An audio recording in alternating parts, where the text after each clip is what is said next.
हजारों कदमों को चलते देखा है। किसान, व्यापारी, साधु और स्वतंत्रता के मत वाले। मैं पंजाब के अमृतसर के हृदय में स्थित हूँ, चार दीवारी से घिरी हुई, जो कभी सुरक्षा और शांति का प्रतीक थी।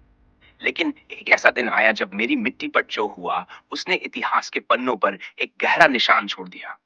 वह दिन था अप्रैल 19, बैसाखी का पर्व।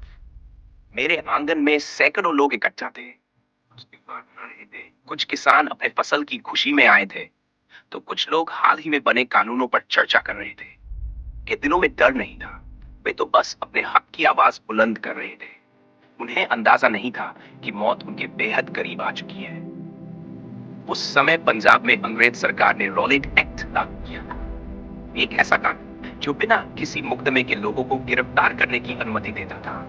लोगों में गुस्सा था, आक्रोश था, लेकिन उनके विरोध का तरीका शांतिपूर्ण था। फिर मैंने दूर से सैनिकों के बूटों की आवाज सुनी, एक और संगठित आवाज जो मेरी ओर बढ़ रही थी। सैनिकों का नेतृत्व कर रहा था जनरल डायर, जो भारतवासियों की आवाज को ताकत के बल पर दबाना चाहता था। सैनिकों ने मेरी इकलौती संकरी गली को घेर दिया, कोई रास्ता नहीं छोड़ा। फिर बिना किसी चेतावनी के मैंने अपनी बंदूकें उठा, मैंने अपनी मिट्टी को कांपते हुए महसूस किया जब गोलियों की पहली बौछार पहुंची। तेज धमाके के साथ निहत्थे के लोगों पर गोलियां बरसने लगी। फिर वे निष्ठुर और लगातार।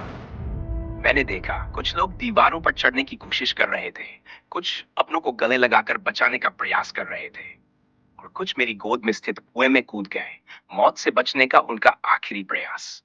लेकिन कोई बच नहीं पाया। लगातार 10 मिनट तक गोलियां चलती रही, यह सुई सत गोलियां।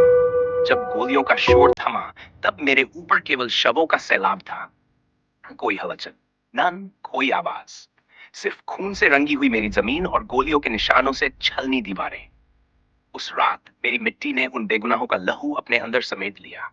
मेरी दीवारों पर बने गोलियों के निशान आज भी गवाह हैं उस अन्याय और निर्दयता के, जिसने सैकड़ों मासूमों की जान ले ली।